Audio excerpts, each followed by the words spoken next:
Bienvenue dans ce podcast Cultivons les échanges. Aujourd'hui, un sujet très intéressant puisqu'on va parler de biostimulants et on va parler de nutrition innovante. Et j'ai le plaisir d'avoir deux invités que je connais bien pour parler de ce sujet qui est passionnant et qui est foisonnant. On va en parler ensemble. Sans plus attendre, Pierre, je vais te laisser te présenter et après je te présenterai Jonathan. Mais Pierre, là, j'ai envie de dire, on se connaît un petit peu maintenant, on s'est déjà vu plusieurs fois. J'étais très fasciné par la façon dont tu étais capable de raconter Power the Nature et le Fertirock. Est-ce que tu pourrais nous expliquer un peu comment est née cette innovation? Ouais, avec plaisir. Bonjour Jonathan, merci pour l'invitation et ravi de cultiver les échanges ensemble pour progresser dans le domaine de la nutrition. On est agriculteur en Moselle avec mon père et puis cofondateur ensemble de la société Power the Nature, créée sur l'exploitation agricole familiale. Hem, Mon père a toujours travaillé dans le sens d'améliorer la rentabilité technico-économique de l'exploitation, donc de de maintenir les rendements tout en réduisant les charges, notamment celles liées aux engrais. Donc ça va dans le sens d'améliorer l'assimilation des éléments nutritifs et c'est dans ce sens qu'on a cherché à développer un biostimulant. À la base, on ne savait pas que ça allait s'appeler comme ça, mais c'est dans ce sens qu'on a cherché à développer un biostimulant naturel, le Fertirock. Donc, alors, vous êtes parti sur une connaissance ancienne, hein, d'après ce que je sais, la zéolite, et vous l'avez donc travaillée et encore améliorée. Est-ce que tu pourrais un peu nous expliquer comment vous en êtes arrivé à utiliser cette fameuse zéolite? Alors la zéolite, on l'utilisait dans nos parcelles sableuses pour améliorer la CEC, donc la capacité d'échange cationique du sol. La zéolite est connue dans plusieurs domaines de l'industrie, très connue notamment pour ses capacités d'échange, ionique et moléculaire et en particulier d'échange de cations. On sait que l'ensemble des éléments nutritifs sont des cations, donc des ions chargés positivement. On a eu l'idée d'associer la roche, volcanique et ses propriétés d'échange de cations aux cations nutritifs essentiels aux plantes, comme par exemple le calcium, le magnésium. Donc l'idée, c'est pour ceux qui ne sont pas aussi techniques que moi, c'est une petite blague bien sûr, ça permet à la plante finalement d'aller mieux capter dans le sol, les éléments nutritifs qu'on lui apporte, hein, c'est ça? C'est C'est de exactement ça. faciliter cette transition du sol vers la plante. C'est exactement ça, tu as bien résumé Thomas. C'est utiliser la zéolite comme un nouveau vecteur d'assimilation des éléments nutritifs. Voilà, je rappelle, la zéolite est de charge négative et d'une structure poreuse qu'on associe avec des cations, donc de charge positive. Donc voilà. Sauf que là, pour préciser, du coup, la zeolite telle qu'elle est connue historiquement, elle est utilisée en amendement du sol. Là, en fait, le produit, ce qu'ils ont créé, sur la ferme, c'est ils se sont dit: «Bah, on va la microniser». Ils l'ont broyée, en fait, très finement et en fait, du coup, on est sur un produit qui maintenant pénètre dans la plante. Donc attention, ne pas confondre pour les gens qui nous écoutent entre, ce que ça fait dans le sol et ce que ça fait dans la plante et l'innovation, c'est bien ce que ça fait à la plante. Ce serait fait à la Alors ouais, alors c'est exactement ça, hein, je j'ai pas reprécisé. La zéolite était connue en tant qu'amendement de sol. Hem, il y a eu environ 5 ans de recherche et de développement, sur une optique de nutrition foliaire, sur une micronisation de la zéolite. Donc il y a une réelle, valeur ajoutée à la zéolite qui n'est pas, qui passe par une pénétration foliaire à la plante. Jonathan, pardon, en fait, tu es intervenu, mais c'est le moment aussi pour te présenter. Donc Jonathan Nonotte, tu travailles, chez Fertiline, donc tu es spécialiste de toutes ces questions de nutrition innovante. Et comment s'est fait la mise, juste pour voilà, qu'on connaisse l'histoire finalement, comment s'est fait, cette mise en relation entre comment avez-vous entendu parler tout simplement de finalement Power de Nature, chez Fertiline? En fait, chez Fertiline, donc on est arrivé, sur l'exploitation, via AgroSolutions, parce que, lors d'un audit d'exploitation, proposé, ils étant aussi agriculteurs à la base, ils avaient souhaité faire auditer leur ferme, le papa, Jean, le papa de Pierre et par conséquent, je crois qu'il avait gagné, le droit d'avoir un audit sur une autre activité. Il a proposé ça, ça a emballé, Ludivine Alardon, la directrice d'AgroSolutions et elle est revenue vers nous pour nous dire: «Là, j'ai trouvé quelque chose de sympa, qu'est-ce que vous en pensez?» D'accord, donc le lien s'est fait comme ça, quoi. Et aujourd'hui, Pierre, ce produit, donc ça s'appelle le Fertirock, est aujourd'hui en vente. Il est déjà à la commercialisation, pardon, ou Oui, c'est ça, oui. oui. Ça fait plus de Alors on a eu, l'autorisation européenne biostimulant CE en juin 2024. Donc on a fait une première année de vente et puis, maintenant on avance vers un Fertirock 2.0 en, avec, l'aide de Fertiline pour proposer une solution liquide du Fertirock qui va permettre de répondre à l'ensemble des enjeux de la distribution française. Tu me fais une magnifique passe que je rebalance maintenant sur Jonathan. Et Jonathan, justement, quels étaient, quand vous recevez justement Power de Nature, vous voyez le produit, j'imagine qu'il y a des qualités, il y a des défauts, il y a des pistes d'amélioration. Et comment naît ce Mmh. process Ouais, chez vous? moi j'ai été séduit, déjà par l'approche. J'ai aimé, le fait que, pour jouer sur en fait, le produit, il joue sur l'efficience de l'azote. C'est-à-dire qu'il permet à une plante qui est stressée au niveau de sa nutrition azotée de mieux utiliser le sol et donc l'azote présent dans le sol. Et moi, en fait, ce que j'ai aimé, c'est qu'on était sur un process différent de ce qui se fait communément sur le marché aujourd'hui, où ça tourne autour de la vie bactérienne des champignons du sol. Donc ça, c'était intéressant parce qu'on est sur un produit minéral. Donc quoi qu'il arrive, il va fonctionner. C'est-à-dire que quand on veut stimuler les bactéries ou les champignons du sol, il faut être sûr qu'ils soient là ou être sûr que c'est le bon moment pour les nourrir. Là, on est sur un produit qui agit sur la plante et la plante, on la semet, donc elle est là. Donc ça, j'ai aimé le sérieux. Parce qu'en fait, enregistrement au règlement européen fait avant beaucoup de gens. D'une base sérieuse aussi au niveau de la recherche, c'est-à-dire qu'en fait, ils se sont fait entourer. Et par contre, ce qu'eux sont venus chercher chez nous, finalement, qui était, moi, un des freins que j'avais eu tout de suite, on parle d'un produit poudre. Et aujourd'hui, il est en grande culture, les agriculteurs, ils n'aiment pas utiliser la poudre. La poudre, c'est très volatile. La poudre, ça a une mauvaise connotation auprès des agriculteurs. Donc en fait, nous, on a apporté ça, c'est-à-dire que via notre usine à Montreuil-Bellay, Phytorop Industrie, en fait, on a une capacité à savoir bien mettre en suspension liquide les produits et donc on leur a apporté la capacité de 2 choses en fait, de pouvoir avoir un produit liquide et également de pouvoir bénéficier des forces commerciales et d'animation de Fertiline pour aller proposer leurs produits à la distribution en l'améliorant. C'est ce que voulait dire Pierre par rapport au 2.0, c'est-à-dire qu'on va l'enrichir en éléments nutritifs à côté. Mais en fait, nous, on est complémentaires et ça, c'est intéressant.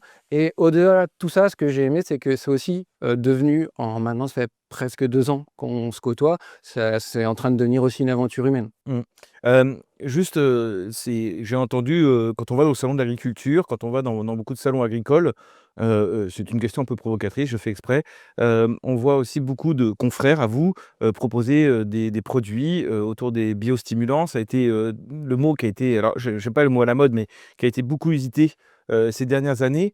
Aujourd'hui, Jonathan, et après Pierre, on reviendra avec toi, mais, où on en est à peu près sur ce marché, quoi? Enfin, c'est-à-dire, et après, quelle acception des agriculteurs vis-à-vis de ces produits? Mmh. Où en est le marché aujourd'hui? On a enfin, pris et je pense que le règlement européen vient encore professionnaliser ça. On a enfin pris, le dossier de manière très sérieuse, comme si c'était, un fertilisant ou un phyto. C'est-à-dire on en fait un produit, qui est une valeur sûre avec un cadre réglementaire, et le cadre réglementaire finalement, il vient, pour moi institutionnaliser le produit en fait, tout simplement.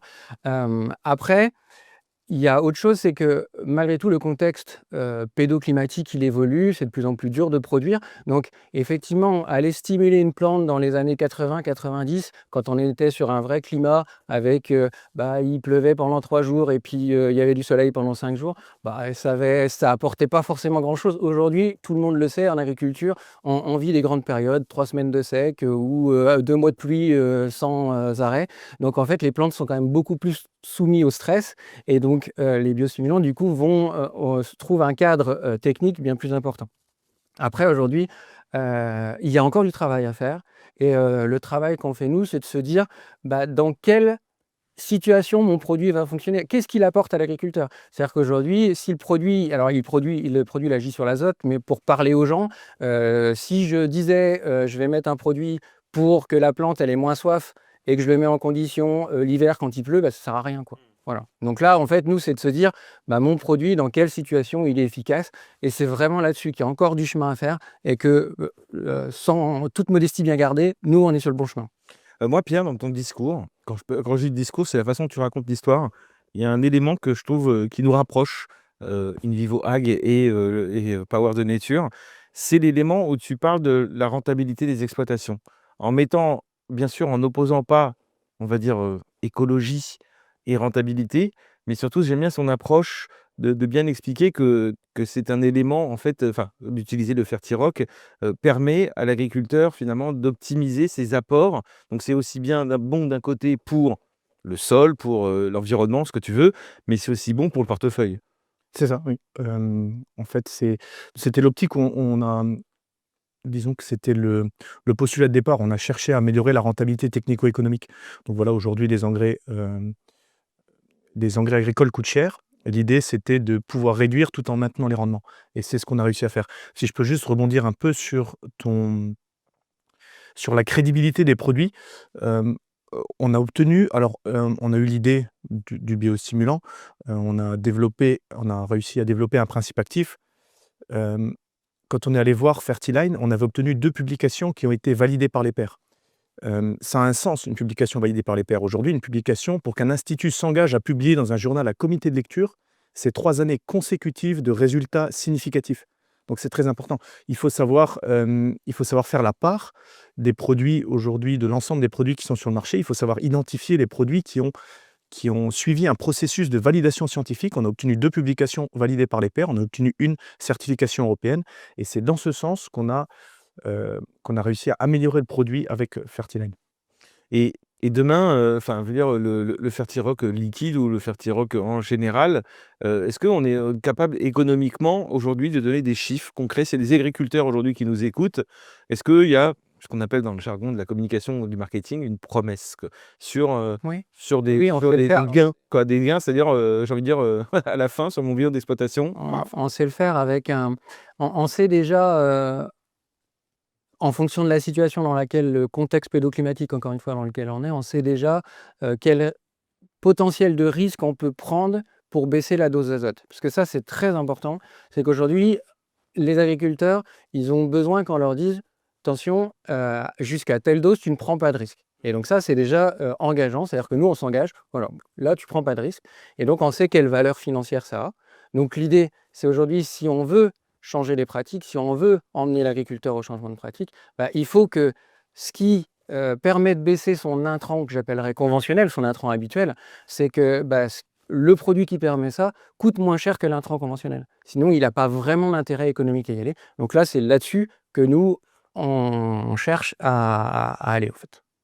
hem dans les années à venir, enfin, qu'est-ce qu'on peut souhaiter pour, ce partenariat, Fertirock, Fertiline? Quels sont les quel est le plan, quoi? Qu'est-ce que vous envisagez, quoi? Un agriculteur sur 2 utilisateurs, non? Ouais, avec plaisir, avec plaisir. Alors il y a encore du chemin, hein, il faut concrétiser la gamme. Je pense que Jonathan pourra, transformer l'essai, on va dire, hein. Il y a eu beaucoup de choses de faites, mais un agriculteur sur 2, ce serait Ouais, après, on a quand même des résultats d'essais, solides et ça, c'est important. C'est-à-dire que, on travaille à une vulgarisation, technique qui soit, la plus, franche possible, où on va dire, bah, les limites de notre produit, c'est ça, les points forts, c'est ça et par contre, on a une base d'essais, pour appuyer notre discours qui est solide et à la fois, au niveau de la recherche et à la fois au niveau, du développement. Et c'est ça, encore une fois, qui était aussi intéressant avec, Power the Nature, c'est que par rapport à, certains fabricants, en fait, quand ils sont arrivés vers moi, ils savaient comment fonctionnait leur produit. Et ça, c'est déjà bien. Moi, en fait, j'ai juste eu, un boulot, sympa qui est de dire: «Bon, il fonctionne, mais les limites, c'est celle-là». Parce que voilà, je pense que l'utilisateur a besoin des limites, ce qui était peut-être pas assez vulgarisé, auparavant, c'était les limites du produit, il y en avait pas. Bah si, il y en a et c'est celle-là. Non, c'est un discours de vérité, au moins, voilà, pas de surpromesse. Donc ce qui intéresse enfin, moi, ce que je retiens aussi, c'est quand je t'écoute et quand j'écoute Jonathan, c'est que finalement, on ouvre une nouvelle voie. C'est-à-dire qu'on connaît, les apports, enfin la partie fertilisation, les engrais de fond, les apports d'azote et cetera. On connaît bien, enfin moi je connais bien la partie, on va dire, protection de la plante une fois qu'elle a poussé avec, la partie dite phytosanitaire et là, ce qui est intéressant, c'est que on vient développer quelque chose qui se situe entre les 2 quoi. Finalement, parfois j'entends l'expression, médecine chinoise. Est-ce que c'est quelque chose qui vous fait sourire ou pas? C'est-à-dire que je fortifie la plante grâce à mes apports pour qu'elle soit plus résistante par la suite, quoi. Est-ce que c'est comme ça aussi que tu as cette vision ou pas? alors non, pas tellement de médecine chinoise, mais par contre, il faut vraiment distinguer, azote, phosphore, potasse. les engrais. Et puis, il y a donc les biostimulants, c'est pas un mythe, c'est des produits qui améliorent l'assimilation des éléments nutritifs. Donc, il y a tout un panel de biostimulants. Maintenant, il est vraiment important que l'ensemble des acteurs puissent identifier les produits qui fonctionnent. Et c'est tout notre travail de valider ça par les essais, valider ça par des publications, par la réglementation européenne. Juste préciser peut-être encore un point, c'est qu'on oublie souvent qu'en agriculture, c'est un seul résultat par an. On pourrait penser que des solutions mettent du temps à arriver. Par contre, contrairement à des nouvelles technologies, voilà, on avance à un rythme qui est assez rapide pour notre profession, dont la saisonnalité est importante. Oui, mais vous arrivez avec des solutions et ça, c'est vraiment, c'est ce qu'on aime entendre dans ce type de situation. Dans ce podcast, on a une petite tradition à la fin pour la conclusion. Au lieu de faire une conclusion, je vous vois stressé là, les gars, faut pas. Hein. Je vais retirer la carte magique sur laquelle vous vouliez pas tomber, hein, je vous promets. En fait, non, on a mis une vingtaine de mots qui tournent sur nos sujets de l'agriculture, de l'alimentation, de l'écologie, de l'environnement, tout ce que vous voulez. Donc, je vous propose de tirer une carte. Hein. Vraiment, c'est pas truqué. Pierre, tu triches pas. Hein. On peut gagner. Et vous la regardez. Puis après, on va se faire la conclusion. Comme ça, voilà, vous pouvez la partager. Alors, on avait dit voilà, il avait. Souveraineté. Oh, pas facile. Ouais, t'as pas de bol, quoi. Donc, alors, c'est quoi ton mot, Pierre, que t'as Chemin. Chemin. Par rapport à la discussion, qu'est-ce que ça t'évoque, cette carte, quoi? Ça m'évoque le chemin qui reste à faire avec Fertiline pour aboutir à un produit. 1 sur 2, j'ai entendu le chiffre. Un agriculteur sur 2 qui est avec du Fertirock. C'est ça, oui. C'est ça. Convaincre les agriculteurs. Excellent, merci. Et donc, Maintenant, moi, c'est souveraineté. Donc, souveraineté, je pense qu'on est en plein dedans avec ce type de fertilisant. Parce que aujourd'hui, l'idée, c'est d'avoir un produit français qui va permettre à nos agriculteurs, dans un monde où les intrants sont de plus en plus rares et où il faut faire attention à l'écologie, donc de continuer à produire tout autant pour garantir la souveraineté alimentaire de la France. merci beaucoup. Merci, messieurs. Vous écoutez le podcast Cultivons les échanges proposé par InVivo Ag. Ce podcast est à retrouver sur toutes vos plateformes d'écoute et sur YouTube.